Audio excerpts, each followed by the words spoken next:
is how far can the senior class take Creighton this season? And obviously being a top 25 rated team, you continue to win in the Big East Conference. There's some expectations as to, okay, well, they've had some postseason runs before, but I think the general consensus, at least from just a national perspective, is Creighton's going to have to upset a team or two to make a run that leaves maybe a bigger impact than what they've already accomplished so far. And you're listening to the Blue Jay Breakdown. Welcome in another episode of Blue Jay Breakdown. I am not Anna Bellinghausen. I'm Austin Jacobsen, filling in for Anna today. A little bit under the weather. She's been flying around the country, but still have to give you everything you need for all things Creighton basketball. Jacob Padilla joins us too. And JP, big week for Creighton in terms of men's and women's hoops in big action, big East battles. Let's start with the women. They got off a little bit slower on their senior day than probably what they wanted to, but ended up with a big win against Georgetown on a Saturday. Yeah, and that's a big part of why we wanted to have you on. You're the perfect person to fill in for Anna. If people haven't followed along, you've done a great job with our women's coverage throughout the season there. You were there on senior day, and I think they held Georgetown to 32% from the field. That'll win you a lot of games. And what do you think of kind of the way it played out there? I thought it was an interesting back and forth at the beginning. You could tell that it wasn't that emotions or anything were getting into Creighton's head. It was more of just trying to get back into the rhythm of things, whether it was the cold outside or something else entirely, maybe something that Georgetown had thrown at them. It wasn't that they didn't come in emotional or, just not wanting the day to really arrive for their senior day, but something with whatever happened in those first 10 minutes just kind of short-circuited, and then Creighton got back on their rhythm, especially right before half. I mean, right as soon as they kicked off the start of the third quarter, it was business as usual for all of those seniors, and especially Jim Flannery's squad. It was impressive to see them recover and not allow it to become a four-quarter game. And I think, like you mentioned, too, they did some of the things that they had done in the first matchup. They held Kelsey Ransom to 20 shots, and she still got her points, but she had to really work for it that day. Yeah, 20 points on 25 shooting possessions. That not exactly efficient there. So a great job for the Creighton defense. Lauren Jensen herself didn't have a great game, but she got plenty of help. She had 18 or 17 points on 8 and 19 shooting, so pretty uncharacteristic game from her. But Morgan Maly had 18 points on 7 of 10 from the field, and they got contributions up and down the lineup. I wanted to particularly highlight Jayme Horan, who got the start on senior day, who's put in a lot throughout the years for this program. 9 points on 3 of 4 shooting, and she is now shooting 43.5% from 3 in Big East play, including 19 of 36 in her last 10. Got off to a bit of a slow start. Didn't shoot well at all in non-conference play outside of the Wyoming game where she hit 6 of them. But she has really come around in Big East play and has played a big part in Creighton getting to where they are now. Yeah, and you mentioned Horan in that third quarter. She went 3 for 3 from downtown. And that in itself, it's only 9 points, but it was 9 points that Creighton needed to balloon that lead a little bit further. Yeah, and that's kind of she's done that a few times this season where fourth quarters, whatever it is, kind of came in and given them a spark and help them close out some games, help them create some separation. And so it was cool to see. And she's been through some injuries throughout her career and persevered through. Never been a full-time starter there. Thought she was going to be a starter. Like Jim Flannery kind of considered having her start this year.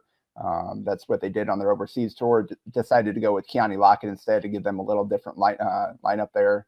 Go all in on the small ball. But whatever the role, she's continued to kind of put in the work and help her team. So it's cool to see her have a day like that. Although it is a little weird when you have a senior day that isn't the last game of the regular season. In volleyball, when you have hosting, that always kind of makes it a little strange because like you're last time, but not really. But at least it's the last regular season, and after that point, any game could be the last. With a game like this, you still got a couple of home games left there, so it's kind of weird.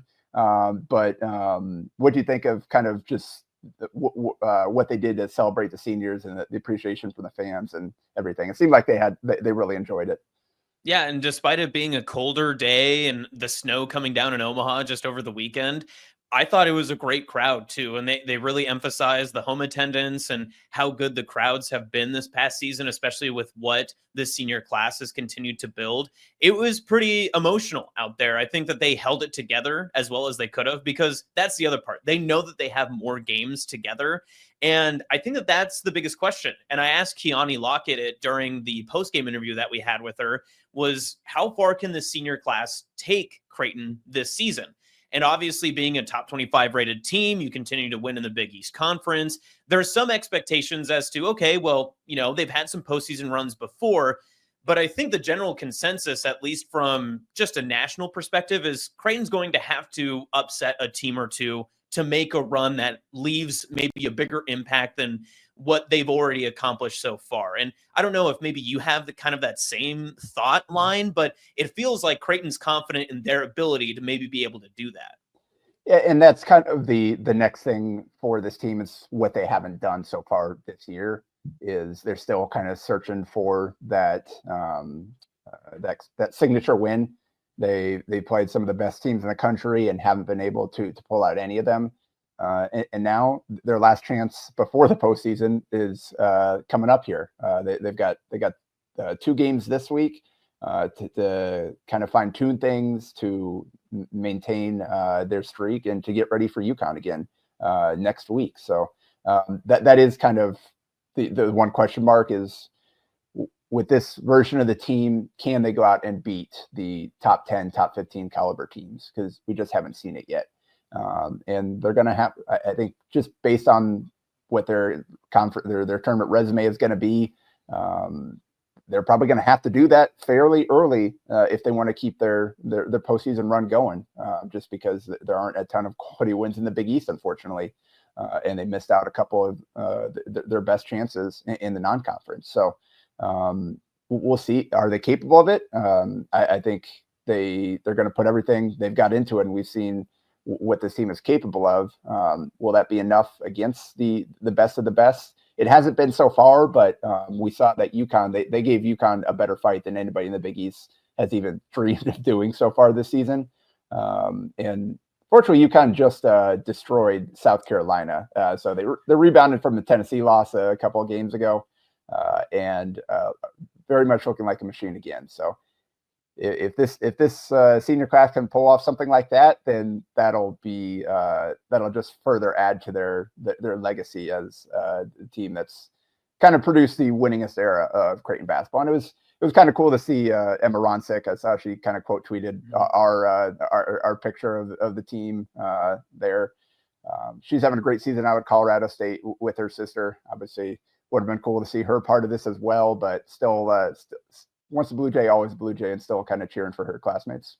Yeah, you definitely heard those little inklings on social media with all of our posts and such that, where could this team be if Emma was still there? Well, I think maybe they're motivated to figure that out themselves here in the next coming weeks. As you mentioned, Jacob, home game against St. John's on Wednesday and then at DePaul on Sunday. And of course, that UConn game just 10 days away. And that's going to be a big determining factor as to where I think a lot of people see the Creighton women's basketball team. All right, so the women get their wins. The men, a little bit more of a shaky week. I know you've already covered kind of the UConn game on the last episode, but just that fallout from the UConn game and what you heard coming out of that contest and that loss at home, did you feel like Creighton learned some things moving forward out of the loss to Dan Hurley and the Huskies? Or was it more just like, okay, that was just a home loss, we can move on and move forward to St. John's? Yeah, I don't know that there was anything necessarily at this point in the season to learn from it. They just have to play better, and I think probably we saw some of the kind of defensive breakdowns and cracks. Overall, they defended them pretty well, but McNeely got loose, and most of his threes were on Creighton defensive mistakes, and those are things that happened early in the season that during the streak they cleaned up pretty significantly. Everybody was on a string doing their job, and that's how they were able to win some games when they weren't shooting the ball well, and they didn't have great offensive performances. They won a handful of games during that stretch where it was just kind of grinded out, neither team shooting well. and Creighton found the toughness to pull it out. They didn't do it against UConn, unfortunately. And then that kind of carried over into St. John's on Sunday rather, where they did a lot of things well, but didn't ultimately check the boxes that they needed to in order to win a game like that. It's kind of interesting, too, coming out of that Sunday game. Obviously, everyone's disappointed that Creighton was not able to get the win to claim the first overall place and position right now in the Big East Conference. But Ryan Kalkbrenner went down with what looked like a almost horrific injury, and then he returns back to the scorers table and gets back in later in the contest. Like I said, mixed emotions, but nonetheless, in the St. John's game itself, getting Ryan Kalkbrenner back is probably the biggest impact of that game, bar none. Yeah, no doubt.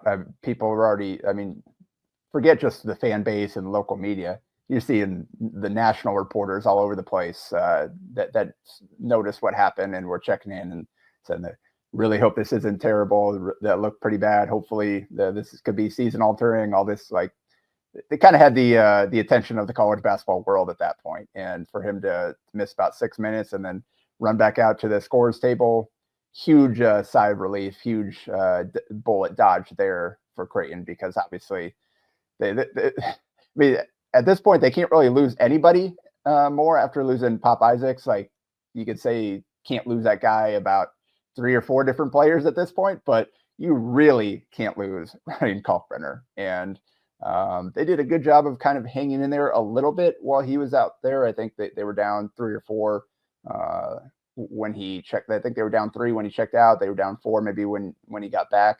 Weren't able to make the plays down the stretch to get the win, but that is one of the major silver linings coming out of that game is, A, you seem to manage to avoid significant long-term injury, and 2, they've got a whole week basically for him to stay off the foot and rest and recover and get ready for next Sunday's game. The bye week really couldn't have come at a better time for Creighton too. But as you mentioned, that there's not a lot of guys that can continue to lose or have poor performances if they want to meet the expectation of where the Creighton season is hoping to go. But I've been impressed the past 2 games with Jasen Green. And I know that you've gotten some good looks at him as well. He's had some really good spurts here and there too. What's impressed you the most about his game as he's improved throughout the year? Well, you can stretch back to Marquette too. That's 3 in a row now where he's produced, and he played the 32 minutes against Eric Dixon, made a huge impact in that game, and then the next one against Providence played 13 minutes. They just went other directions. Other guys were better fits for that stretch. So you go from starting and playing a huge role to barely playing. Like, he checked out early in the second half and didn't play again in that Providence game, and then coming off of that to have the 3 performances he has the last 3 games against the 3 toughest teams in the conference speaks to his maturity level. And that's what Greg McDermott highlighted, I think, after the Marquette game, maybe whenever Jasen spoke post game, just his acceptance and understanding and embracing the fact that doesn't know what his role is going to be in any given game, but he's more than ready to step up and do whatever's asked of him. And however many minutes that may be, he's going to go out and do everything he can in that stretch. And so that Marquette game, played 33 minutes, scored 8 points, 7 rebounds, 2 blocks and assists, no turnovers. He was plus 11 in the 10-point win. Against UConn, only played 22 minutes, but 9 points, 3 or 4 from the field, hit a 3. Did struggle from the free throw line, but at least one of those misses was intentional. 3 boards, a block, and a steal in those 22 minutes, and they were plus 3 in the 4-point loss. And then against St. John's, he played 31 minutes, scored 10 points on 4 of 6 from the field, 2 of 2 from the line, 4 rebounds, including 3 on the offensive end, 2 assists, and a block. And he was plus 4 in the loss. So not only he's been a guy that's been important to the team because of his defensive versatility and his hustle and his effort and just kind of the intangible things he brings to the table. Now he's starting to impact the box score as well. You're starting to see him produce to go with the defensive effort and hustle and versatility that it's giving them, which makes him even that much more effective and that much more important of a piece for this team as he continues to settle in.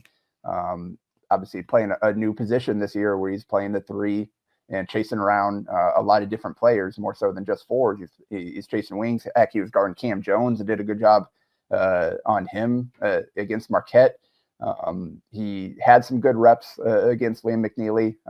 McNeely got him a couple times, but like it wasn't like he had 38 dropped on his head. Like that was, again, a lot of switching, a lot of defensive breakdowns and stuff. So it wasn't like he got torched himself. So just the versatility that he provides for this team has been really important. The past 2 games for Creighton, obviously they've had to play one of the best players in the conference in Liam McNeely, and probably the most different style opponent in the Big East with St. John's and their physicality. Can Creighton survive another contest with an uber physical team in maybe the NCAA tournament? Or if they do have to face St. John's again in the Big East tournament, do you think that they have maybe the character to be able to survive another bout like that? Or is it going to have to come a different way than what we saw on Sunday? Yeah, we've seen them win a few games like this. Obviously, they beat St. John's the first time, despite only scoring 57 points. So it's not like, I think early in the season, especially like the physicality, the on-ball pressure, it caused them a lot of problems, and it did in this one. The extra possessions, those were going to be the key to. I mean, McDermott highlighted the free throw battle, the offensive rebounds, and the turnovers as the keys to victory, and Creighton lost all 3 of those. And the free throw battle, it was a strange whistle. I'll just put it that way. At times, Creighton got called for more fouls than it has in a very long time in regulation. And St. John's did not get called nearly as often as they probably could have. So sometimes that's just the way it goes. So that they lost the free throw battle there. That's one area where they normally make up ground. And then they got outscored 40-16 in those extra possession points. That 20 points off their offensive rebounds and 14 points off turnovers, or 20 points off turnovers rather. And Creighton only scored 2 points off turnovers, and so that's just too much to make up, especially when they had an off shooting day. 8 of 30 is not nearly good enough to overcome what they gave up to St. John's in those extra possessions. You just can't give up that many more shots, no matter how well you're defending, if you're not making it up somewhere. And Ashford's is only 4 of 12. Jemiah Neal was 1 of 8. Isaac Trout and Jackson McAndrew, 2 year better shooters, 2 of 7 combined between them. And they weren't able to establish Kalkbrenner as a consistent force, and they didn't play through him nearly as much as they needed to kind of offset not having a good perimeter day. So a lot of things went against them in that game that made it tough to overcome those things that maybe like St. John's played to their strengths and Creighton wasn't able to win in their areas of strength. We have seen them do that though. So a better shooting day, and they probably still have a chance to escape despite giving up what they did. So we've seen at times they've taken care of the ball a little bit better against teams like Marquette. They're the best defensive rebounding team in the conference. So giving up the offensive rebounds isn't necessarily something that crushes them every game. It's just a lot of factors went into this one that ultimately cost them a loss in a place where they're still trying to win for the first time. And St. John's is 16-0 at Madison Square Garden now. They're at home this season. So yeah, tough one went their way. I don't think that signals like, oh, Creighton just can't win these games, but there are a lot of things that they're going to have to do better the next time they get into one like that. MSG continues just to be a house of horrors for anyone that walks in there, especially this season, and especially for Creighton over their past few matchups. Obviously, a week off, you get some time to rest, recover, heal up, get rid of all the kid sickness that's running around in the program over the past couple of months. But this matchup with Georgetown, there's been no bigger pivoting point of the season than that loss that was shocking, upsetting, and I think just dumbfounded a lot of Creighton fans at the time. But since then, Creighton has turned into a completely different team. Which team do you expect to see when Georgetown comes to Omaha on Sunday? Yeah, 81-57 loss in the first meeting. That was back on December 18th, like you said, before Creighton kind of started to settle in and figure things out. That was the point in the season. Like, where's this team going to go? At that point, people were writing off the NCAA tournament. They were looking ahead to next year. And then Creighton found itself. They had 16 turnovers in that one, outscored 47-28 in the second half. A lot of those points were just pick sixes, take the ball, run out. Creighton didn't even have a chance to defend them there. So Creighton's going to have to be tougher, much tougher with the ball. Georgetown's going to play the same way. They were only 9-20 inside the arc, and Kalkbrenner only had 10 points and only took 3 shots inside the arc. That was kind of during the stretch where teams were really were effectively taking him away and limiting his opportunities, and Creighton wasn't able to counter that. During the winning streak, we did see them kind of reverse that, and they found a way to make Kalkbrenner a force, average 23 points a game during the 9-game winning streak. And then these last 2, we've kind of regressed a little bit, gone back to they've had a tough time getting him the ball in scoring positions. So Creighton's going to have to, I think that's assuming that he's good to go and is able to play like himself. They got to find a way to establish him once again, because Georgetown has their own talented big guy, and Thomas Sorber, freshman, averaging about 15-9, good passer, really disruptive defensively. They are probably the freshman of the year in the conference. And Micah Peavy gave them problems too. He's disruptive on the ball, averaging about 15 points a game. So they're going to have to handle pressure much better. But I think being at home will help them in that regard. But it is going to be a similar test in terms of handling pressure, handling physicality, and having to find a way to crack a pretty good defense there. 2-game losing skid for the Blue Jay men, hoping to see if they can get back to their winning ways on Sunday. That's it for Blue Jay Breakdown this week. If you're looking for more on Creighton men's, women's, and all things happening around the area, check it out with our Hurrdat Sports coverage on all the social platforms, especially on YouTube. Jacob Padilla, appreciate your time. Anna Bellinghausen will be back again next time, and we appreciate you tuning in for another Blue Jay Breakdown.